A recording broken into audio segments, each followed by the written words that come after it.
How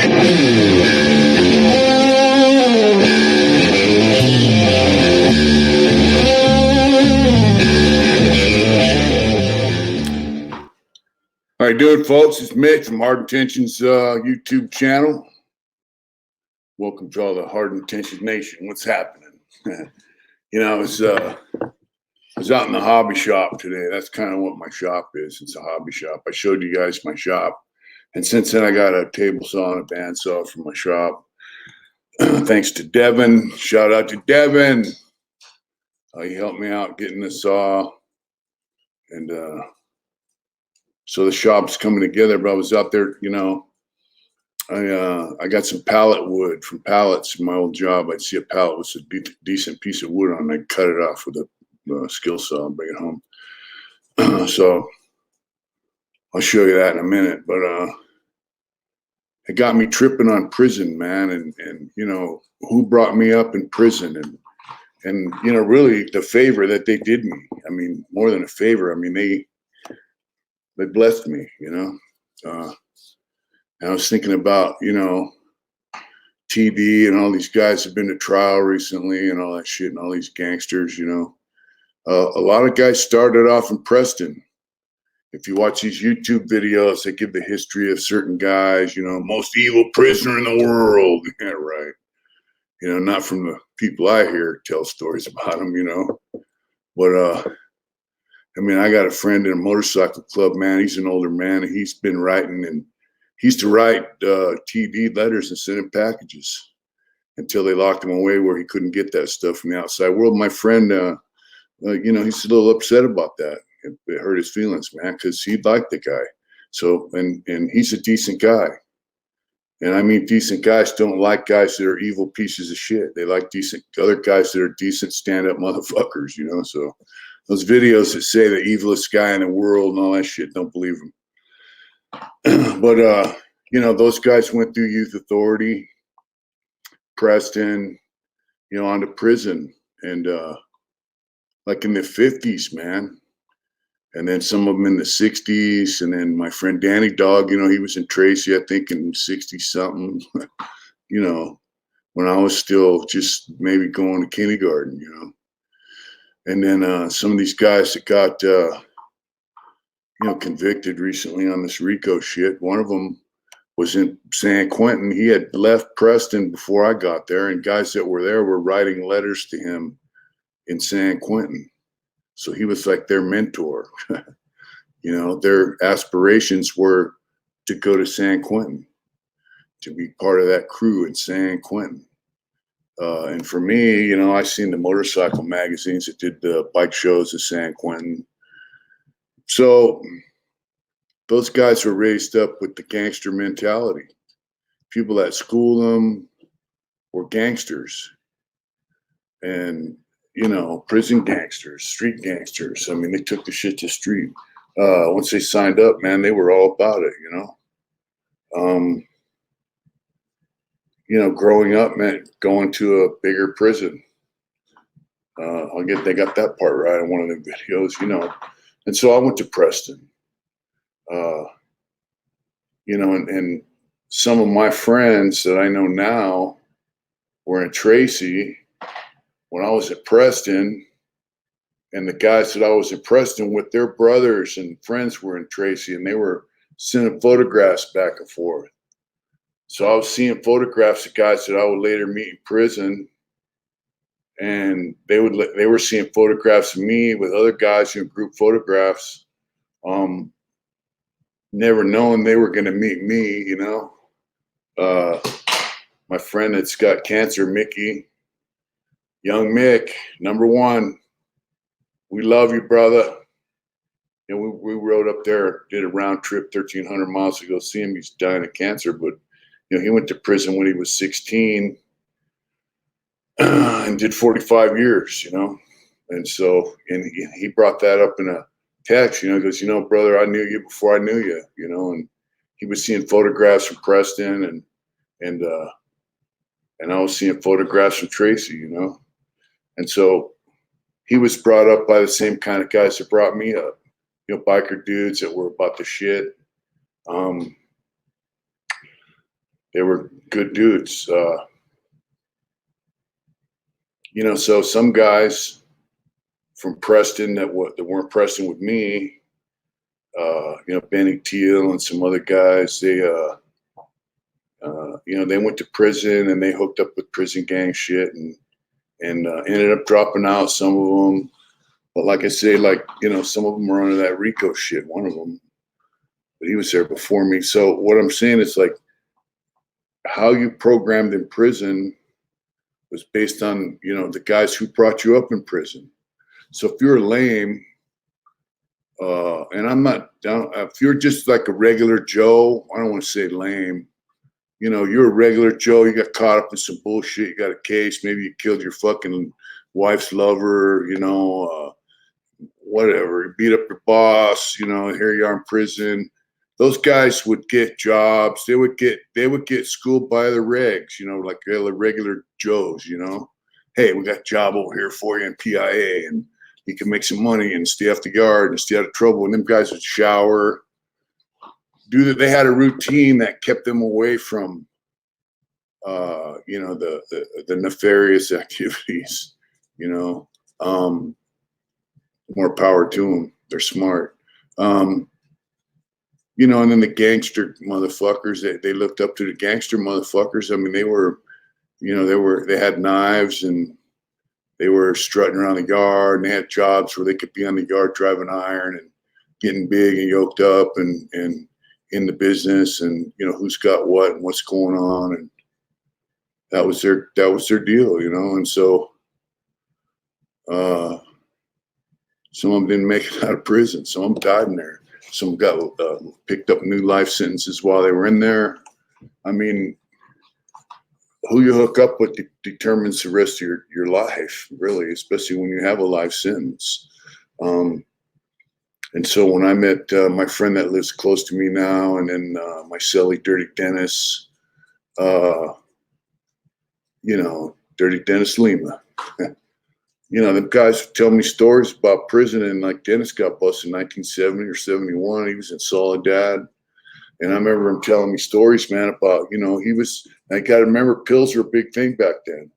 So when he was in Soledad, he was hobbying. They had a hobby shop, which we could do leather, wood, ceramics, all that shit. And you could sell it in the store out front. And when it sold, the money went on your books and the state got 10% for the inmate welfare. Inmate welfare fund. So so I did the same shit, but I'm so, Dirty Dennis and Moose, they got in trouble. They went to Folsom. And so if you had a bunch of shit in the hobby shop, when you transferred, you had to pay UPS and they would ship it to Folsom. He was in Soledad. So he paid to have his UPS, his hobby property shipped to Folsom. So it goes from the hobby shop to the hobby shop. And, your property goes on the bus, but your hobby shit doesn't go on the bus because guys got a lot of shit, tools, routers and sanders and so on and so forth, spray guns. And so I remember him telling me, man, they told him when he got to Folsom in 1976, they're like, hey, man, you want your property or you want your hobby shit? And he goes, I want my hobby shit. And I guess in his hobby shit, he had, a lot of reds, crank, all that kind of shit. So he transferred it over. You could never get away with that shit now because they'd search it. Now they search. That was in the 70s, So, he's walking around the yard in Folsom with, he had a double murder, eating reds and snorting crank. And he ended up getting a job in the hobby shop. And so he worked in the wood room with Booger in the wood room in the hobby shop. So they made wood products and they contracted out shit. So in the hobby shop in Folsom, guys had things locked up. They had climbing toys. It's got 2 sticks with a monkey that climbs up and down the sticks. They had stagecoaches. And so Dennis made violin lamps. It's a violin with a bow and it's got a lamp. It's a lamp, I remember him telling me, man, the story about, Bud Hannaford was a hobby manager, and he was also mayor of Folsom, and so he wanted them guys to make money. He knew making money was the key to staying out of trouble and getting out of prison, staying out of prison, learning how to make money. If you don't have money on the street, you're fucked. So if you learn how to make money in prison, you can make money on the street. So he came to Dennis and he goes, I want these 2 violin lamps. I'll pay you $50 a piece. So he made the violin out of particle board and he veneered it and blah, blah, blah. And he sold them. He sold them to Bud, for $50 each. And then Bud told him, all right. And he says, now I want 100 of them, 50 pairs at $50 a piece. Do the math, and I want them by a certain time, like a month or 2 months. So he would have guys help him build them. And then when they sold them, the guys who helped him build them said that, they made 100, they made 50 pairs, right? So said maybe you did certain part, you got like 5 or 6 pairs, or this guy got 2 pairs, and whatever. Everybody got paid with violin lamps, and they got bought, and the money went on their books, So that's how prison was, man, in a hobby shop. And then a lot of dope fiends worked in a hobby shop. They could make shit, sell it in the hobby store, and they got their money. Boom, they could get high, they could pay their bills. They could go to canteen. And a lot of dope fiends back then in the hobby, they had canteen, they had food, they had coffee, they had cosmetics, and they got loaded all the fucking time because they weren't lazy pieces of shit. They just like to get high, help them get through their time, whatever. But Dennis told me stories about how he ran the wood room, and so the other guys told me stories about the baseball bat incident and Tracy with the Northern prison gang, and the black prison gang, and how bad whites had it. And you got to excuse my appearance, man. I'm in Arizona now, and I've been outside all fucking day, and I just rode a side-by-side razor down from about 50 miles from came into the pad, and it blew a belt, which is another story. Anyways, so I was an artist, I started drawing, I got into painting and colored pencil, and then I took milling cabinet. So, I got into hobby, and I listened to their stories about how they used to make money in the hobby shop. And so I got in the hobby shop, and my friend got me a job in the hobby shop. And, I made boxes, chessboards, fuck, you name it, man. I make it. Toys, money. That's what I made. And so anyway, the guys that got schooled up by gangsters, they became gangsters. The guys that were lames or Joe Regular guy, they did the Joe Regular program. So I'm a biker. I'm not a fucking prison gangster. Well, I was a criminal. Call ourselves outlaws, and I'm still an outlaw, even though I'm, if I never commit another fucking crime, I still believe in things outside the general rule of law for the citizens, like, fuck the government, right? And so, that's my hobby shop out there. I'm making boxes. I used to make a box like this back in prison, And this is all made from scrap pallet wood, it's some kind of hardwood, I don't know what the fuck it is. It's real porous and dense, that's a lid. And so in prison, man, like one time I worked in the back dock and they brought in these bananas, and the pallet, pallets are made from the wood that's prevalent at the area. So in Panama, where the bananas came from, mahogany was the predominant wood. So they brought in the pallets, we unloaded them, and I go, fuck, that pallet's made out of mahogany. So I tore the fucking pallet up and took the fucking wood down to the hobby shop, So I got this pallet wood from my old job. So this is the lid, and then back here, I'm gonna make wooden hinges, little fucking box, pretty cool. So in prison, I could sell this fucking thing all day long. This is all made from pallet wood. And so I'm going to probably send this over to somebody I know in California and the Bay Area, hopefully.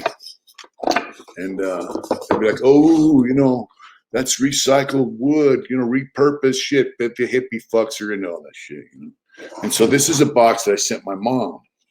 The lid is made out of scrap wood. I made this box 1990, 91, Tracy.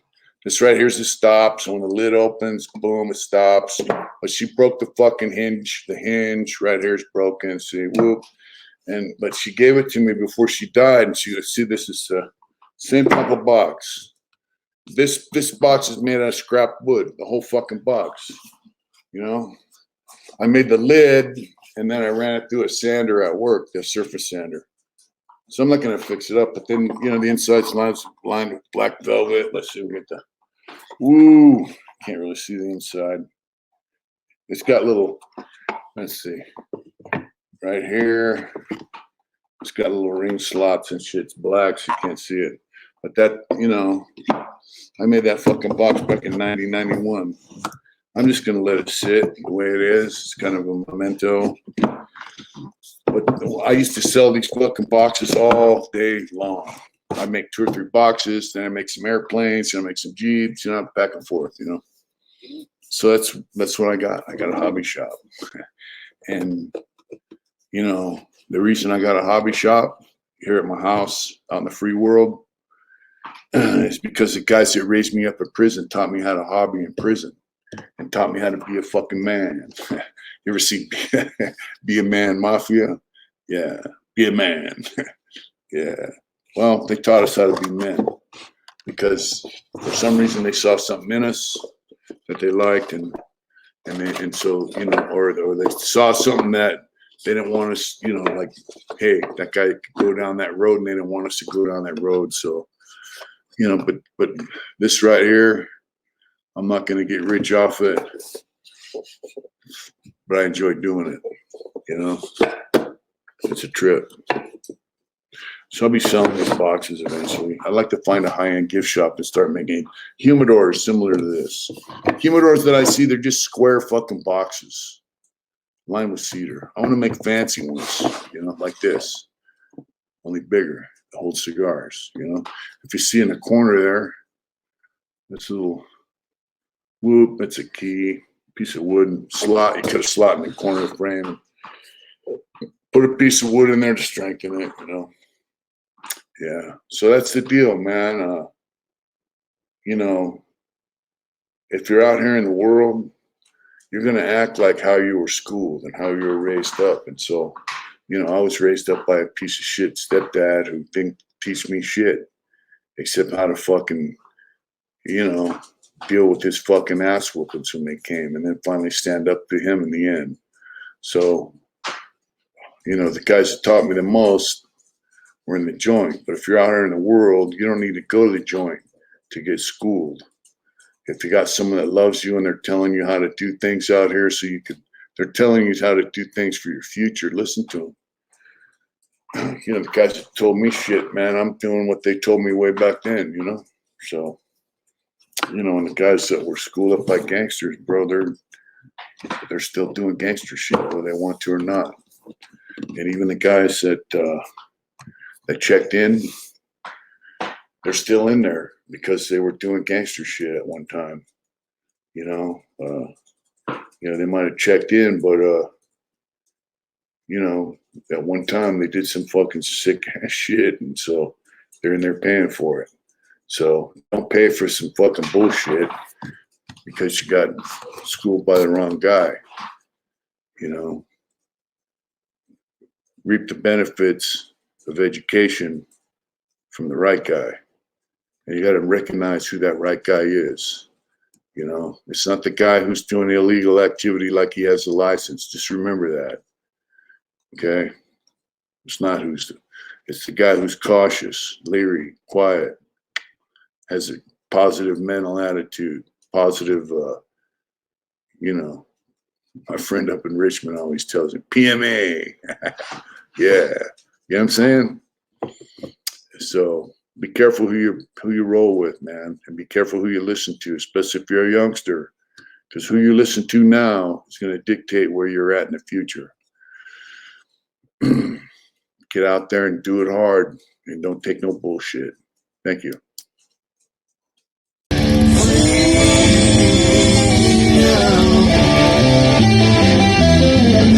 Angel by the side, oh God, Smiley's bright.